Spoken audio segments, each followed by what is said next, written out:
Ya, pada hari ini kita akan membahas tentang upacara pertobatan Baisanya Guru, yaitu Yause Paucan.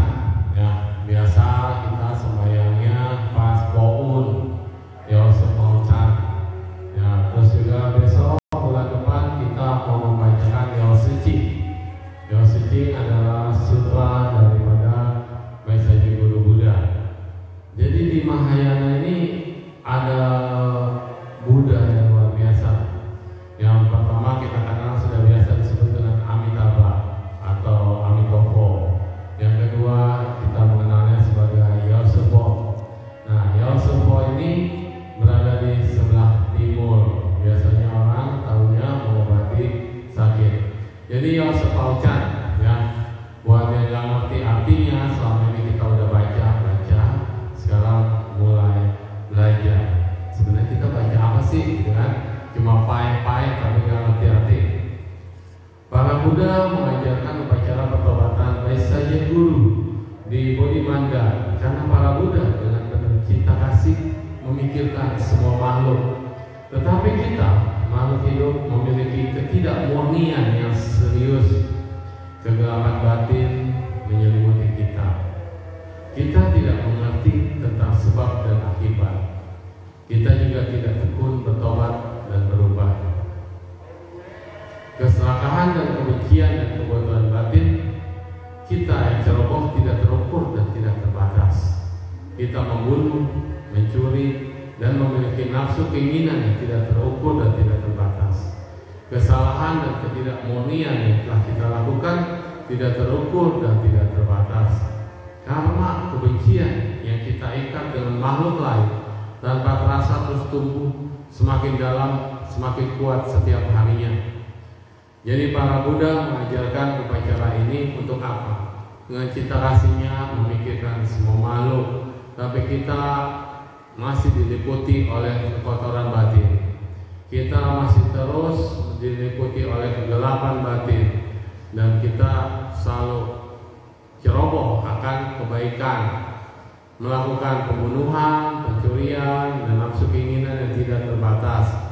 Jadi maka perlu diadakan pertobatan. Kenapa pertobatan itu penting?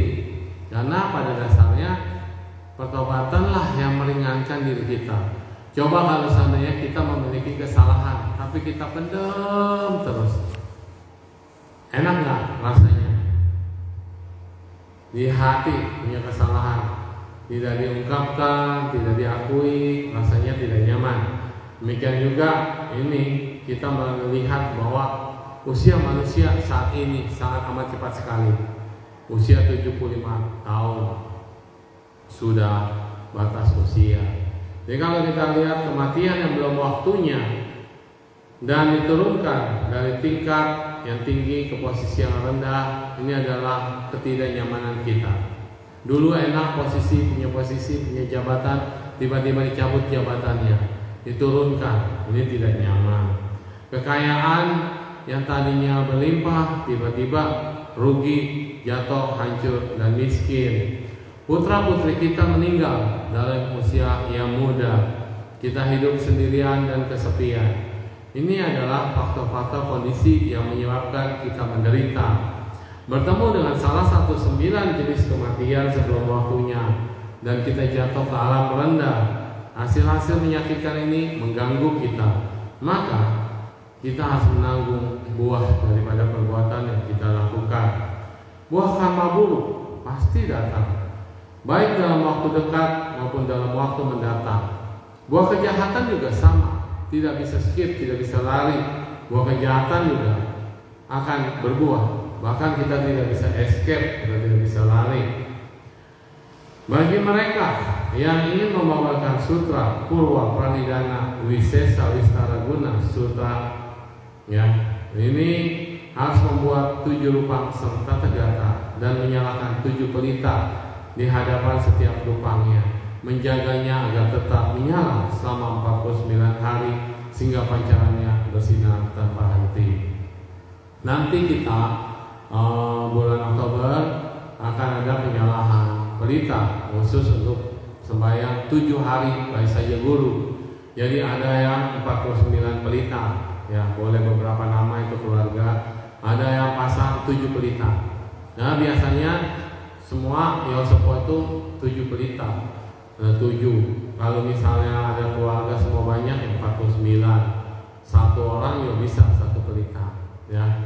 Nah banyak kita bisa nyatakan di sini. Kenapa sampai 49? Gitu. Di sini dikatakan para satria dan umat awam dari keluarga terhormat dengan simpanan kekayaan mampu membuat persembahan seperti itu. Artinya kalau yang nggak mampu ya nggak apa-apa, 1 pelita atau lilin kecil atau sangkong. Kalau yang mampu ya dia bisa mempersembahkan pelita. Makhluk hidup dengan penghasilan yang rendah, walaupun mereka tidak dapat berbahagia ketika melihat persembahan seperti itu, mereka tidak mungkin memberikan persembahan seperti yang diajarkan metode itu. Inilah mengapa metode pertobatan yang kita lafalkan menghalau malapetaka dan memanjangkan umur yang sudah diterjemahkan, ya.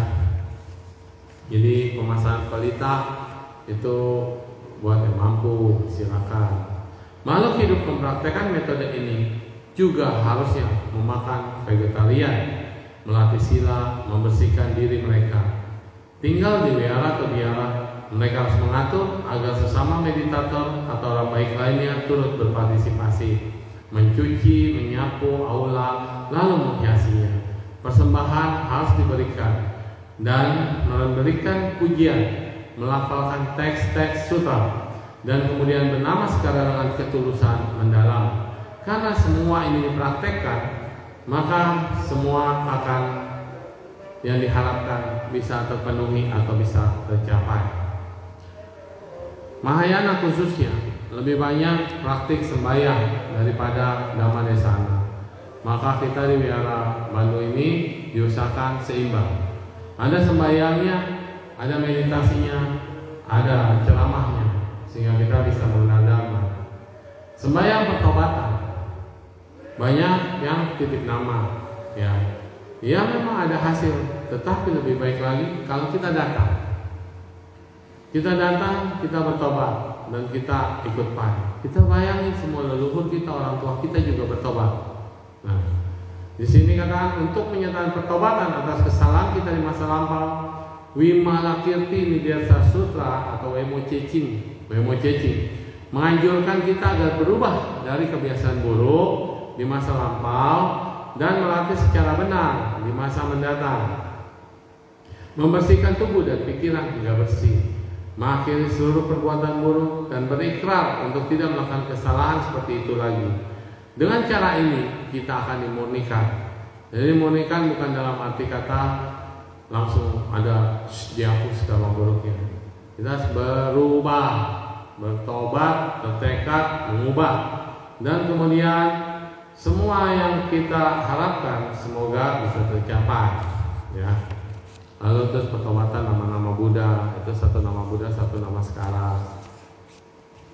Lalu dikatakan lagi di sini, mungkin ada mereka yang ingin melatih diri demi keberhasilan ikrar agung para Buddha, atau secara sempurna memegang teguh nama-nama Buddha dan menjaga harta berharga mereka berupa dharma sejati.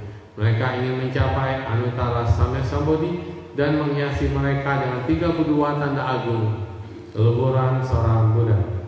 Mereka mungkin ingin memiliki kebijaksanaan tanpa batas, upaya kausalia yang dapat menuntun semua makhluk untuk menopang kesadaran agung. Mereka mungkin ingin mengembangkan perilaku moral sehingga sila mereka tidak cacat, menjadi sempurna dengan semua 3 kategori sila yang pada akhirnya murni, bebas dari pelanggaran apapun. Perbuatan baik, tekad, menjalankan sila, ini adalah basic yang penting. Penyempurnaan landasan indera, bebas dari semua penyakit, bebas dari semua ketakutan, kecemasan, dan membiarkan doa yang terbaik untuk keluarga kita agar menjadi kaya dan makmur, atau mereka ingin menembus jaring mara, membebaskan diri dari ajaran sesat, lebih jauh lagi mencabut hitam lebat pandangan jahat, pandangan kita yang keliru, pandangan kita yang salah. Nah, wanita bila ingin menjadi pria, maksudnya kelahiran mendatang ya, bukan sekarang dioperasi ya, beda. Wanita ingin menjadi pria dengan semua atribut pahlawan besar, atau ingin melahirkan anak lelaki atau perempuan, harapan mereka dapat terkabul. Jika mereka berharap panjang umur, harapan mereka akan terwujud. Jika mereka telah dihukum karena pelanggaran hukum, sekarang dibebaskan dari rasa cemas dan rasa sakit. Ini manfaat dari sebuah pertobatan. Ketika pertobatan dilakukan dengan sungguh-sungguh, yang terjadi adalah kita bukan hanya sendiri. Tadi kita baca apa? Pumanpin ya. Nah, pumanpin, saat Anda membaca pumanpin dengan sungguh-sungguh, itu juga merupakan salah satu daripada kekuatan. Nianti kuan ini. Apa kekuatannya? Sepen. Semakin membaca, semakin ada sepen, kita kasih, my friend. Semakin Anda membaca, semakin tidak takut akan halangan, cobaan atau apapun. Nah, kita di sini Al-Sifaman khususnya adalah pertobatan dan mengingat keagungan daripada Baisajya Guru Buddha. Jadi wajah dan badan disimbolkan dari Baisajya Guru itu warnanya biru. Ya, kenapa biru? Karena yang seperti kristal liuli warna biru. Kalau kita membaca sutranya dengan sungguh-sungguh, kita membaca pertobatan ini dengan sungguh-sungguh, bernamaskara dengan sungguh-sungguh, maka kita lihat mereka yang menginginkan makanan dan minuman yang enak, dipenuhi dengan rasa dharma, atau memiliki pakaian yang bagus, kemewahan, mereka bisa terkabul. Tapi syaratnya harus berlatih dana atau melepas. Untuk dapat murah hati memberikan semua yang dimiliki kepada siapapun yang meminta. Jadi kadang-kadang orang berpikir ya, kita tuh cuma mau minta dan minta.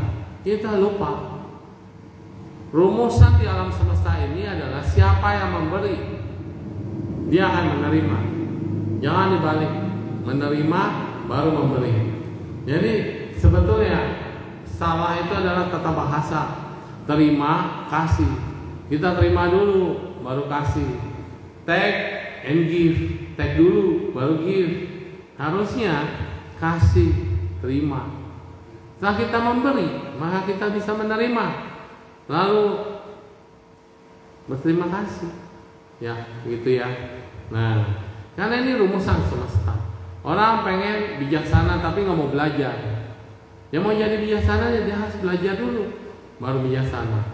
Orang mau kaya tapi nggak mau bekerja, harus bekerja, sukses. Kalau nggak bekerja, tidak sukses atau bisnis atau usaha, ya kan? Nah, take and give, harusnya give and you will take. Mungkin mereka ingin memiliki pandangan benar untuk menaklukkan dan menenangkan pikiran mereka menjadi terpelajar dan cerdas. Untuk memahami prinsip yang mendalam, mereka mencari dharma tertinggi dan bertemu dengan teman-teman yang baik. Teman-teman yang baik, berapa banyak sih teman yang mendukung kita dalam kebaikan? Kalau teman yang menemani kita dalam segala macam masalah, teman yang menemani kita dalam setiap hoya-hoya, senang-senang, banyak. Teman yang menemani kita di saat kita salah jalan, di saat kita galau, di saat kita bimbang, di saat kita sakit, tidak banyak.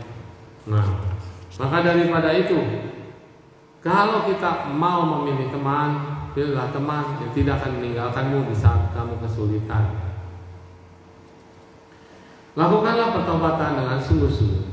Dan ingatlah ketika Sang Tathagata atau Sang Buddha melatih diri dari jalan Bodhisattva, dia membuat 12 tekad yang luhur. Ya, tekadnya dibuat oleh siapa? Bodhisattva. Jadi seorang Buddha itu diagungkan karena dia memiliki kekuatan tekad. Tekad ini yang luar biasa, 12 tekad yang unggul dan menakjubkan.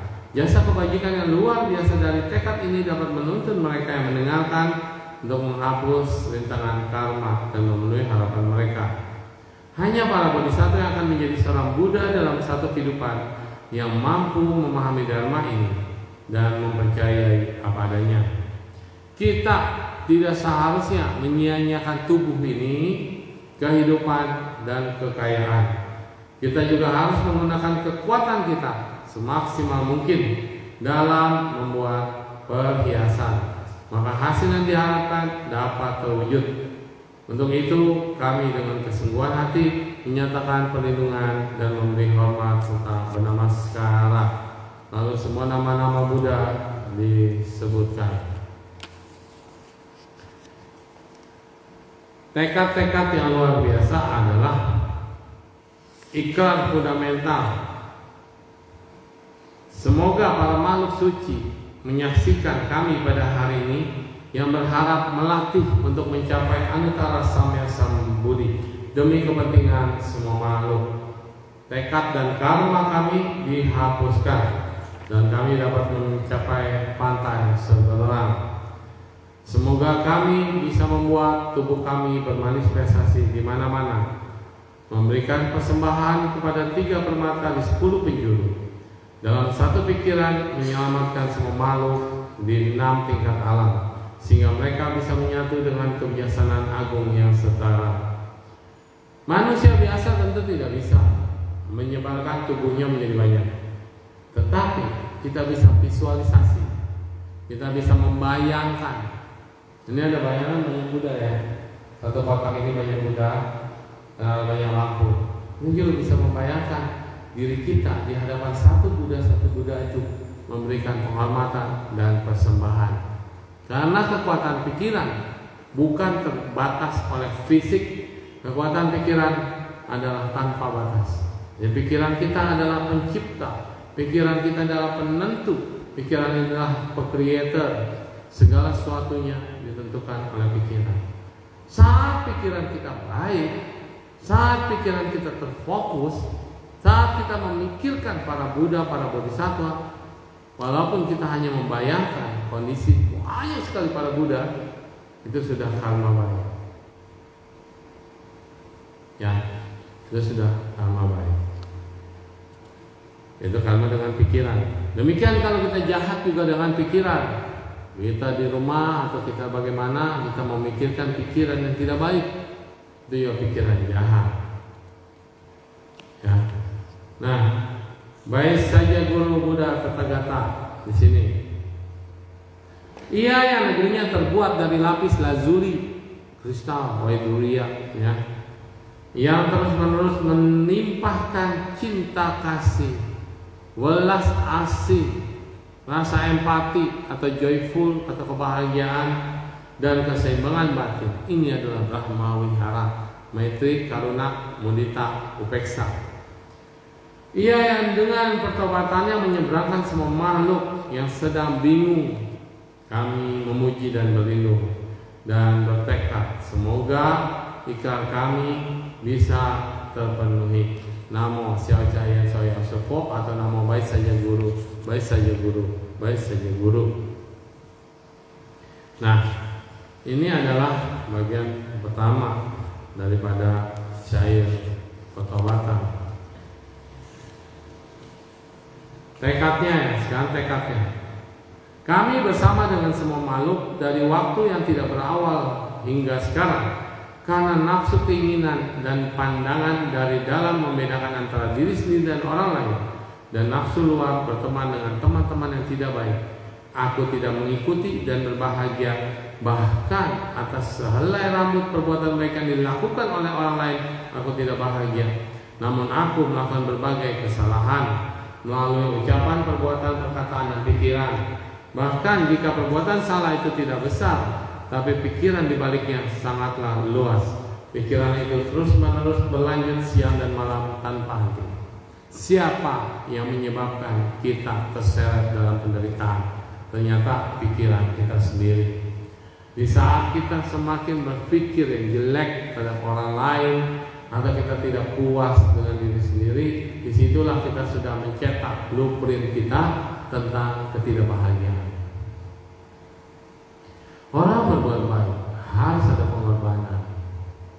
Nggak ada orang berbuat baik dengan mudah. Tapi orang berbuat jahat gampang dan mudah.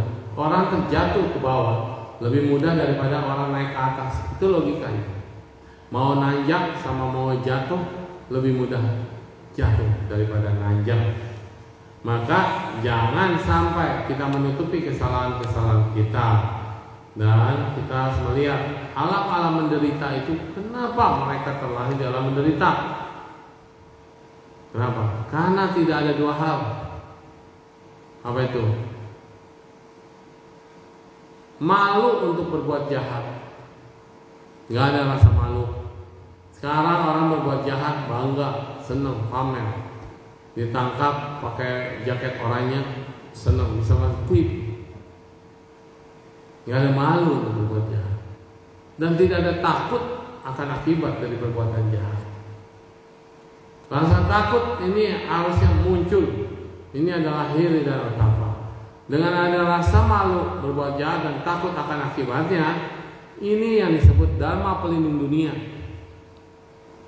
Kalau Anda malu berbuat jahat dan takut akan akibatnya, maka aman, tidak bakal ada kejahatan.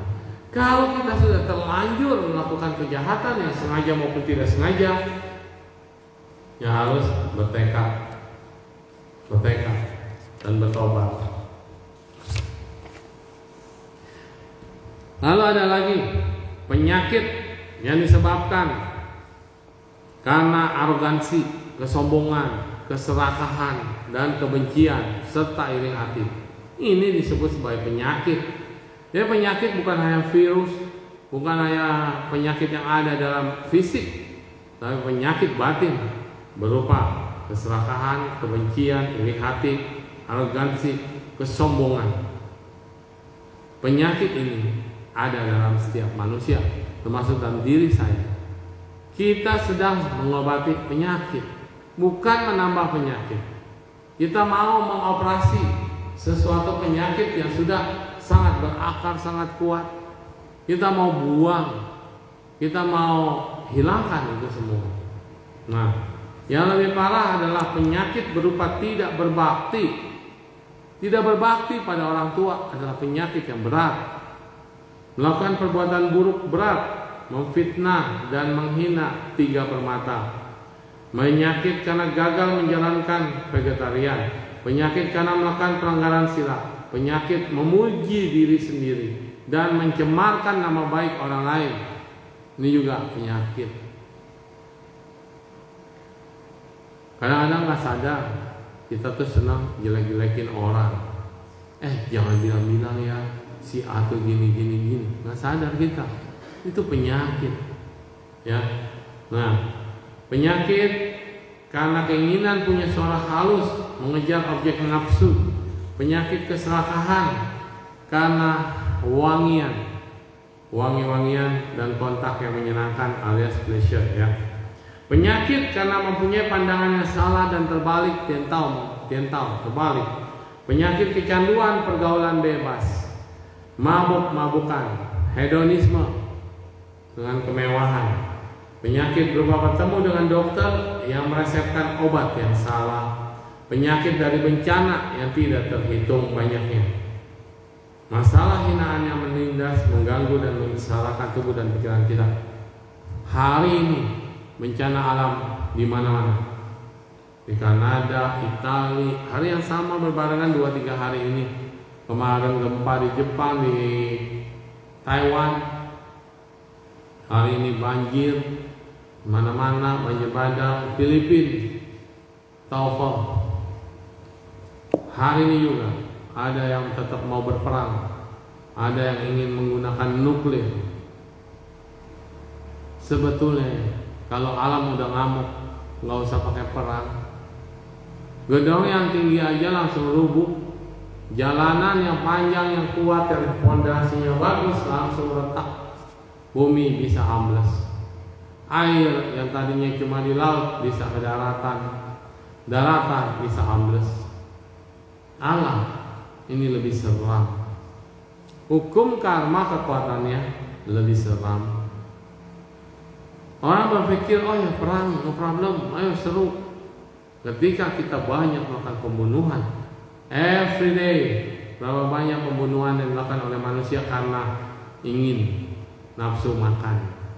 Ya, nah kita lihat penyakit-penyakit itu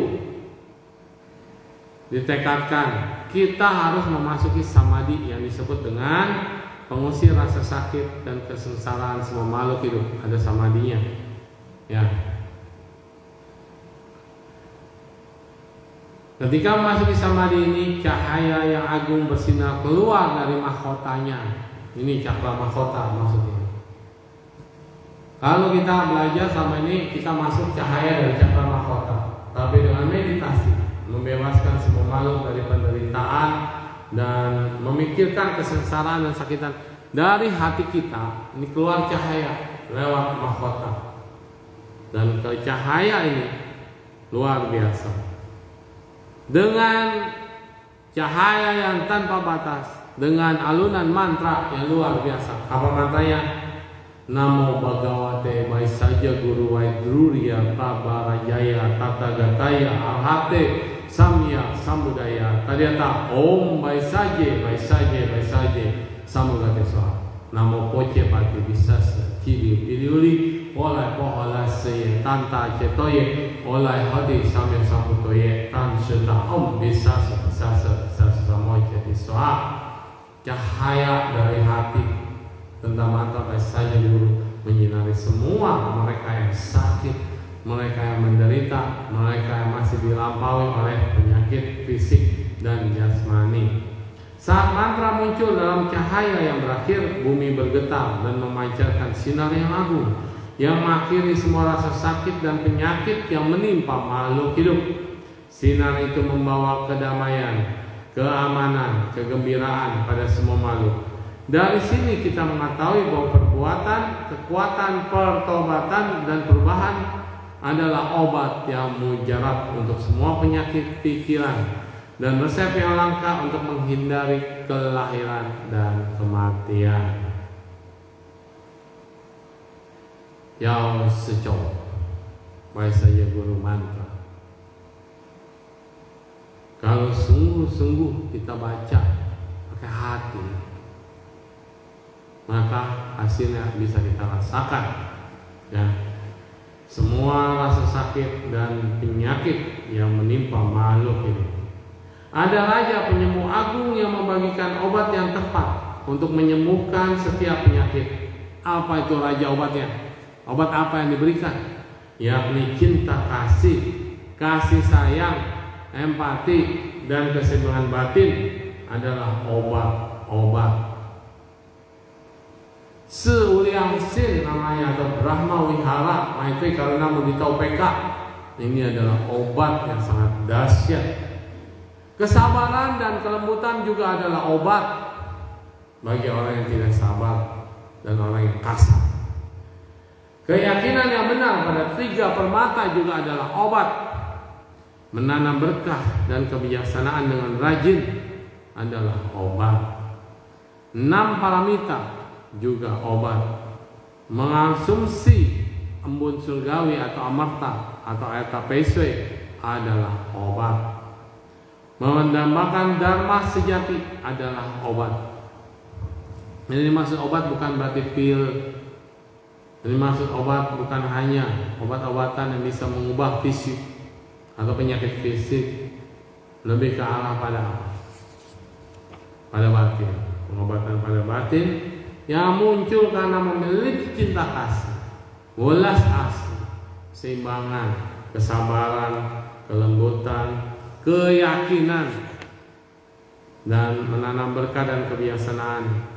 6 paramita dan mengkonsumsi air surgawi atau disebut dengan tapeswe, ya. Menumbuhkan kebenaran dan memelihara energi kehidupan adalah obat. Kembali ke asal kita dan kembali ke sumber kita adalah obat. Kemampuan untuk memperbaiki kesalahan seseorang adalah obat. Upaya kausalia adalah obat.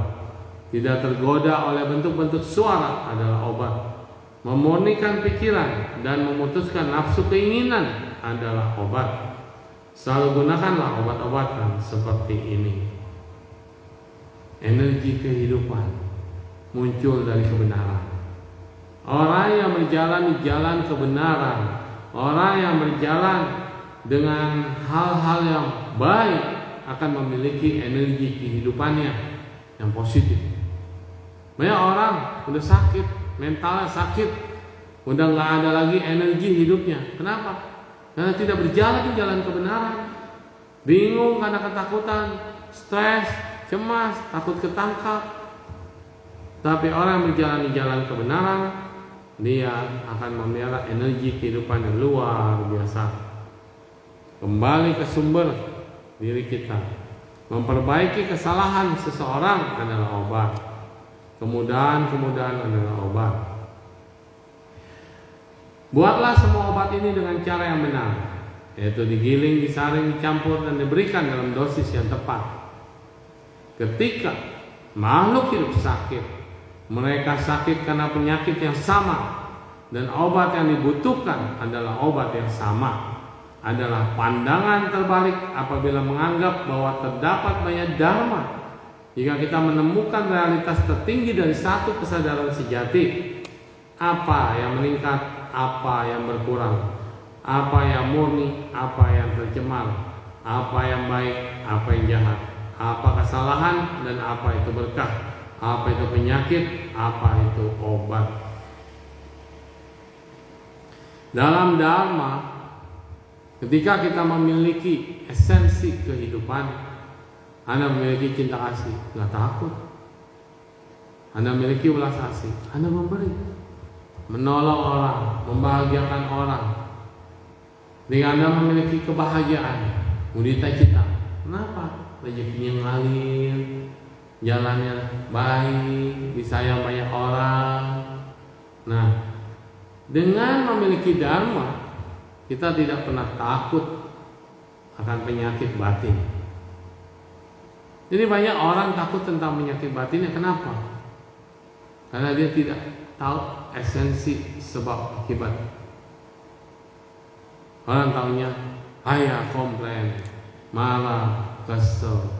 Saat ini dia terjatuh, harusnya dia introspeksi. Kenapa dia jatuh? Waktu berbuah, orang itu tidak sadar apakah saya melakukan perbuatan baik atau saya melakukan perbuatan jahat, atau saya banyak bencinya sama orang, irinya sama orang, tidak ada perhatian sama orang. Maka orang juga begitu pada saya. Kayak ada orang terkena sakit parah, lalu dia cuma bermimpi ketemu sama dokter, dan dokternya mengobati dia dan sembuh. Sembuh nggak penyakitnya? Mimpi. Orangnya sakit, demam, tapi dia bermimpi ketemu sama dokter, disembuhkan sakitnya. Sembuh nggak sakitnya? Enggak, karena itu hanya mimpi. Tapi kalau tangan-tangan bodhisattva atau tangan dewa bekerja, bisa saat kita tidur, bisa juga kita diberikan mimpi. Ya bisa ya. Nah, saat dia terbangun dari mimpinya, dia akan menyadari pada dasarnya dia tidak punya penyakit. Tidak ada penyakit atau penyakit, apalagi dokter atau obat. Kita ini semua hidup dalam ilusi, dunia maya. Kita diciptakan oleh pikiran kita sendiri. Saat kita drop, saat kita malas, saat kita tidak tenang, tidak bahagia, takut, cemas, kita sudah menciptakan alam berikutnya buat kita, yaitu alam menderita.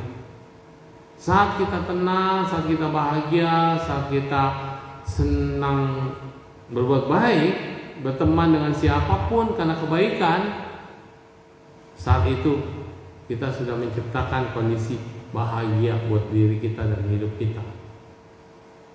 Itu adalah fakta dan kenyataan. Karena penyakit dari semua makhluk adalah ilusi.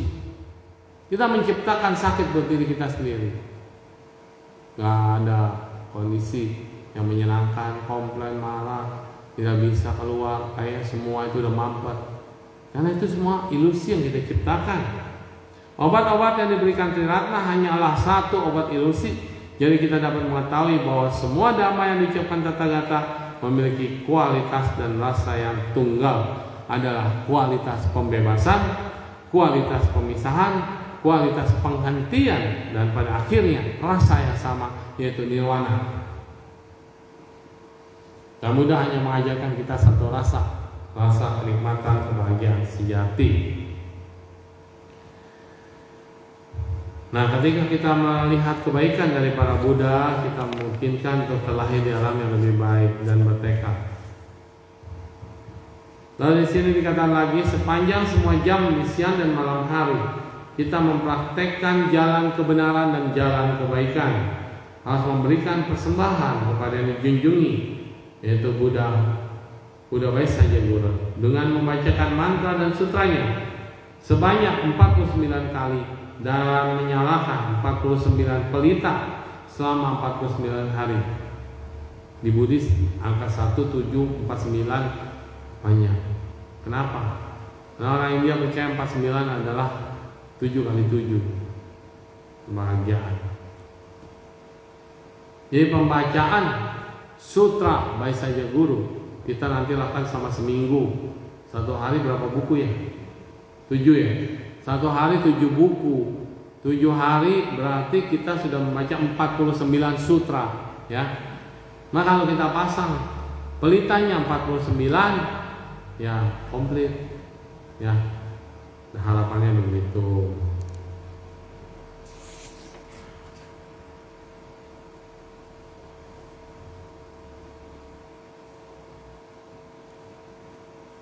Kami menyatakan pertobatan atas dua pertobatan di alam manusia berupa bahaya banjir, kebakaran, perampok, bandit, tentara yang sedang berperang.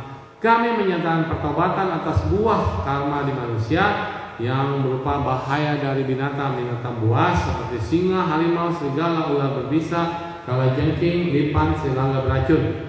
Kami menyatakan perbuatan atas buah perbuatan di alam manusia yang masih diliputi oleh lahir, tua, sakit, dan mati. Karena ada lahir, kita ada usia tua, ada penyakit, dan kemudian kematian.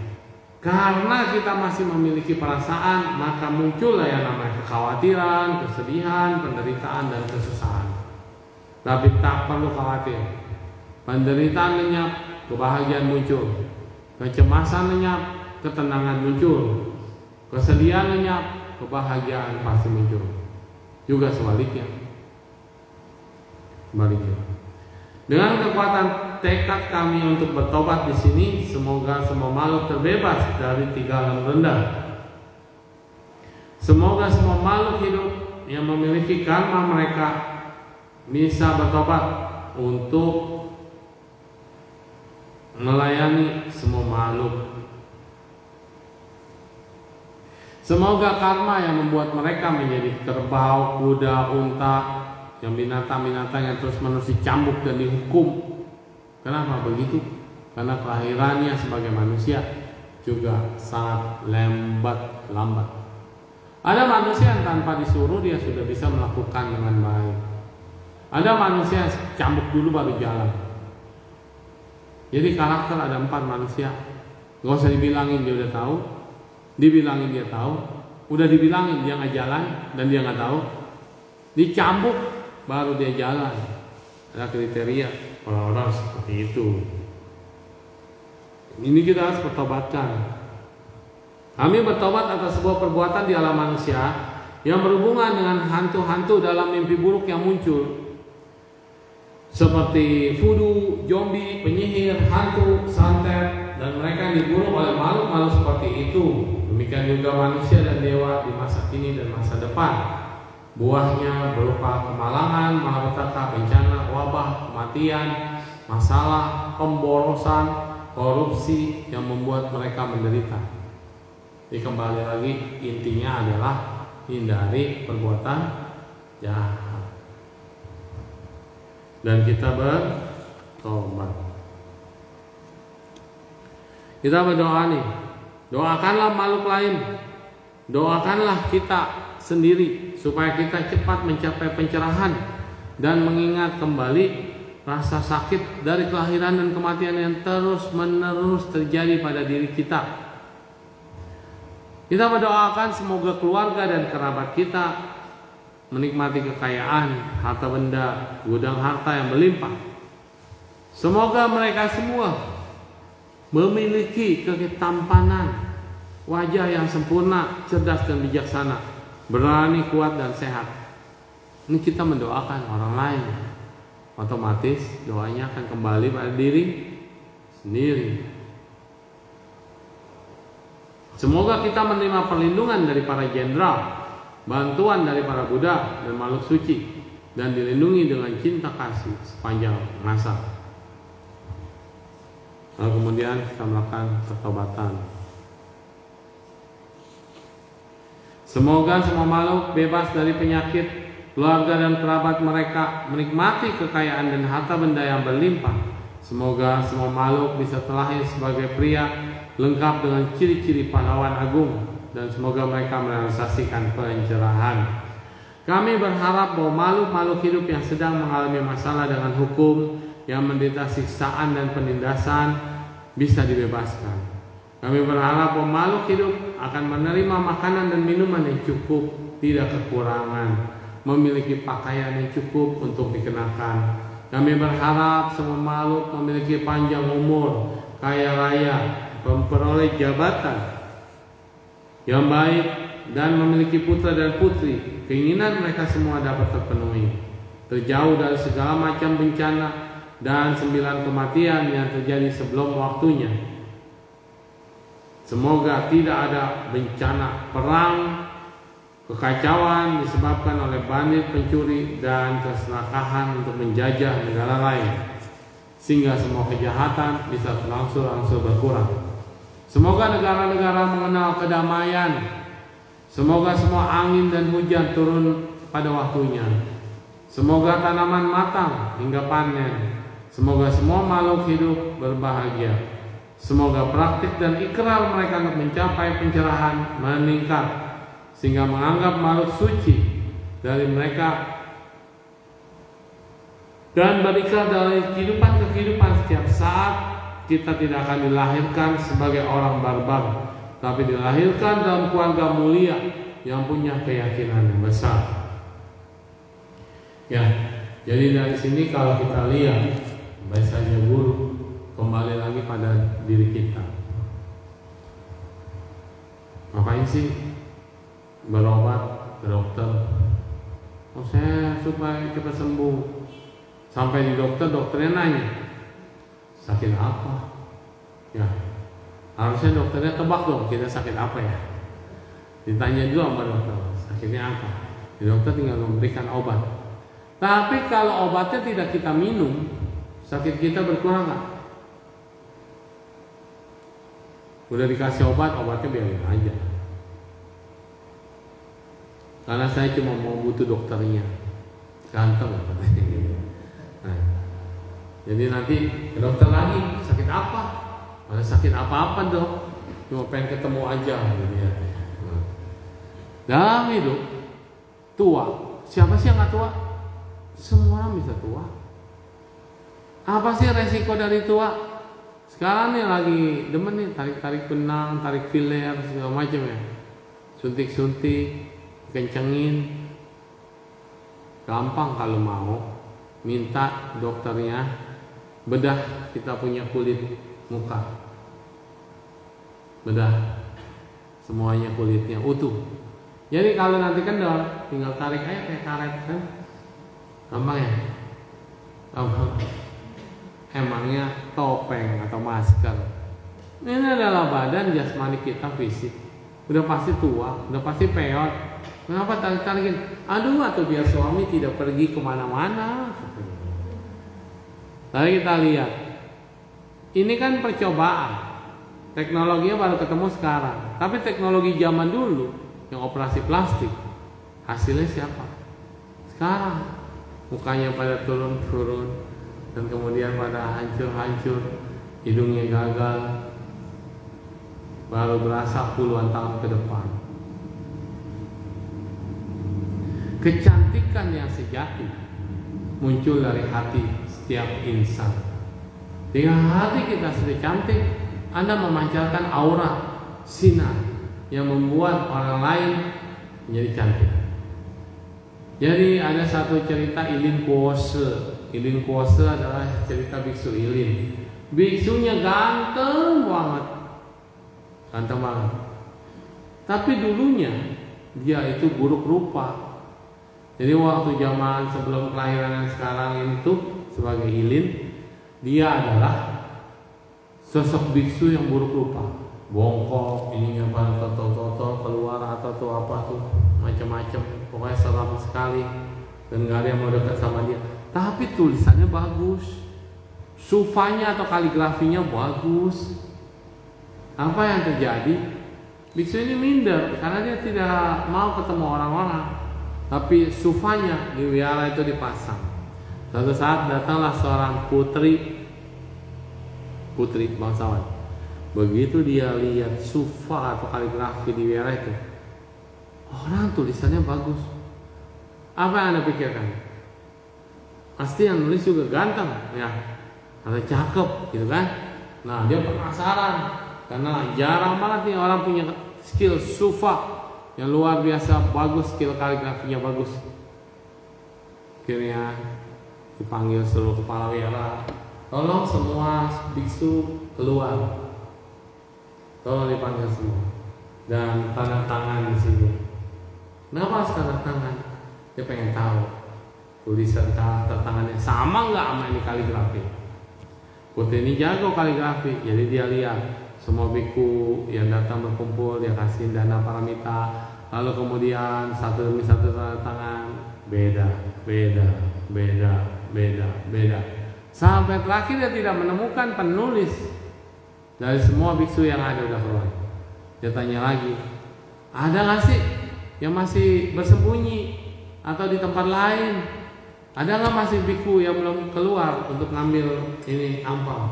Oh ada. Dalam hatinya sang putri berkata, ya panggil dia keluar, pasti ini ganteng sekali.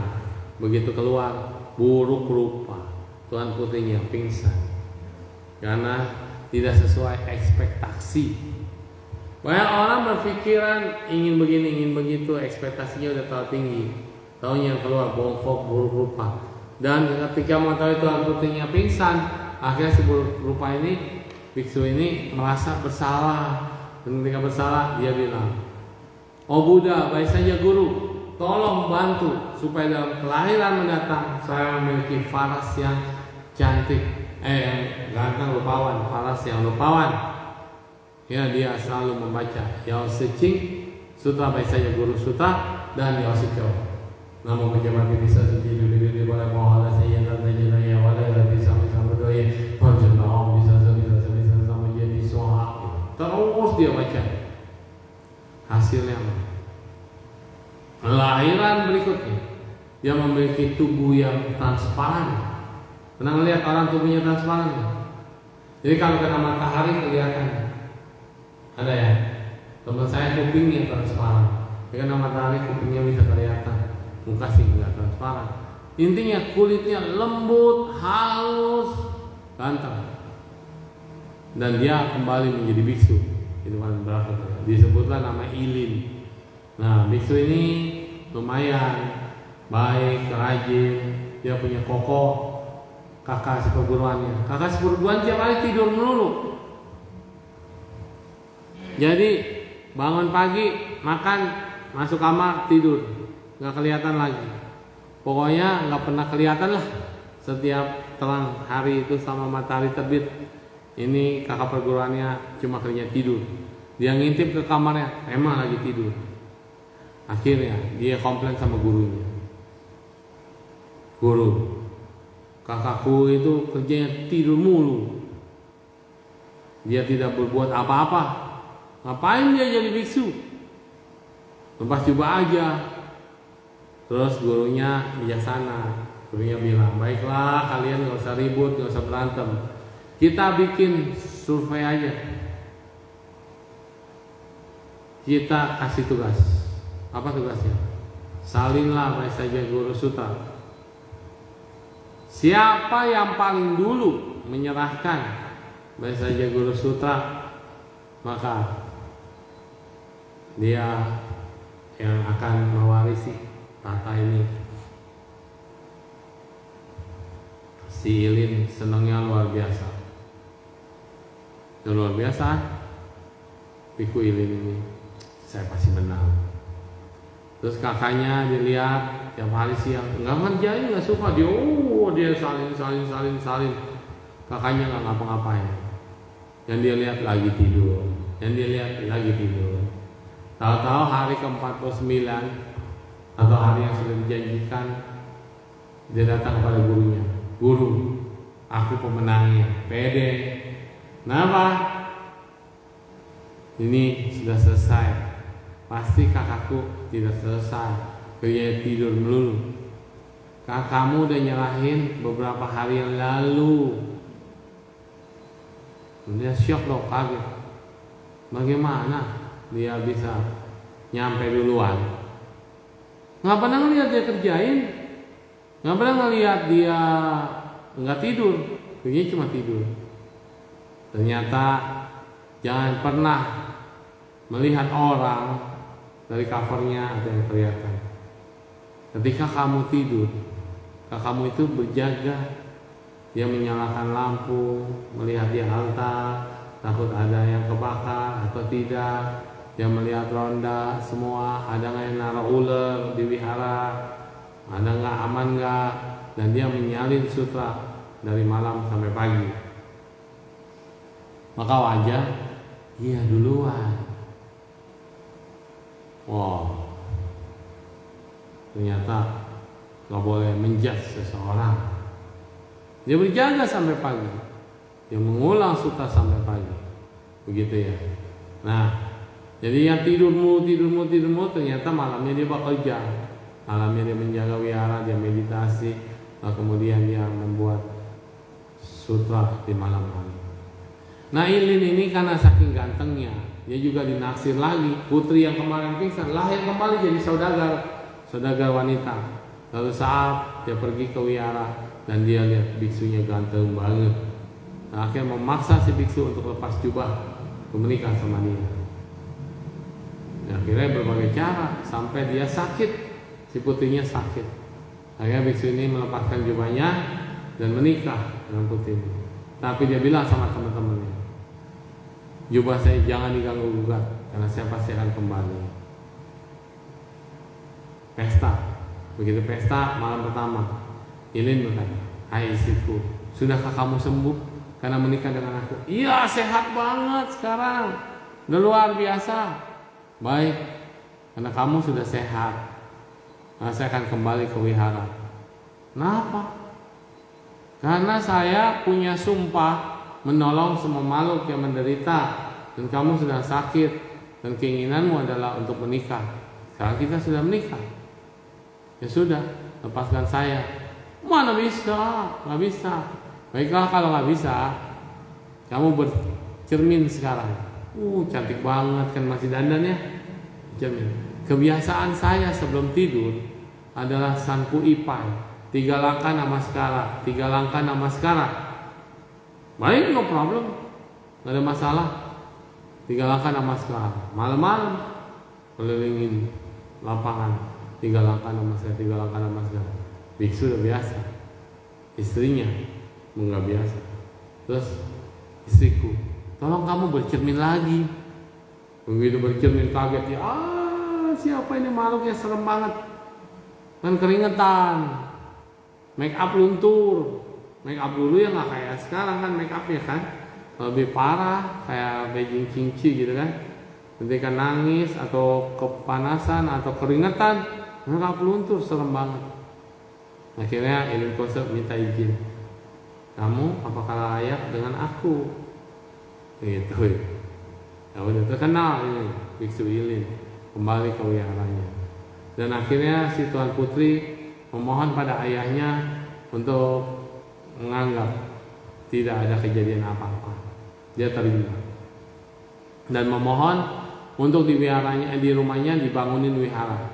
Dan dia memohon yang mantan suaminya cuma beda berapa jam menikah itu untuk ngajar jadi guru Babalin Dharma di wihara di rumah kediaman saudagar ini makanya.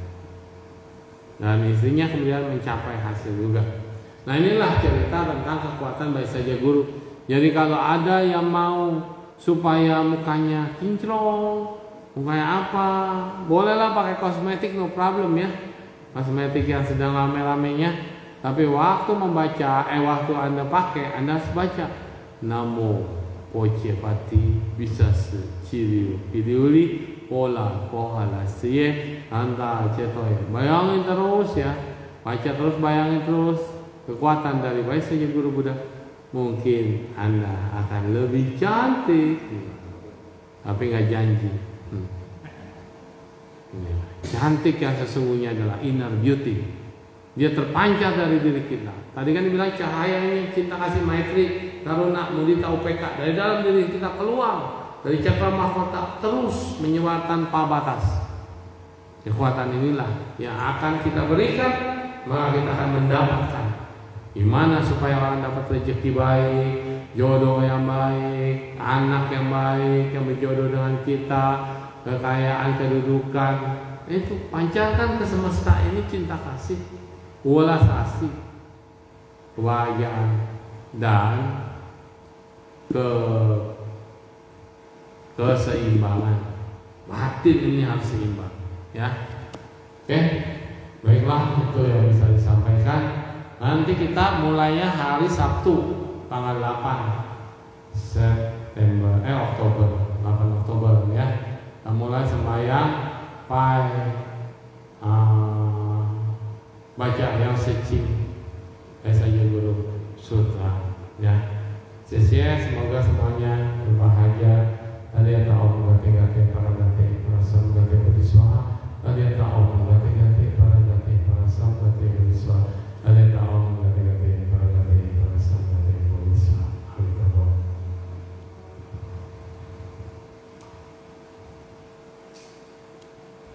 Amitopo.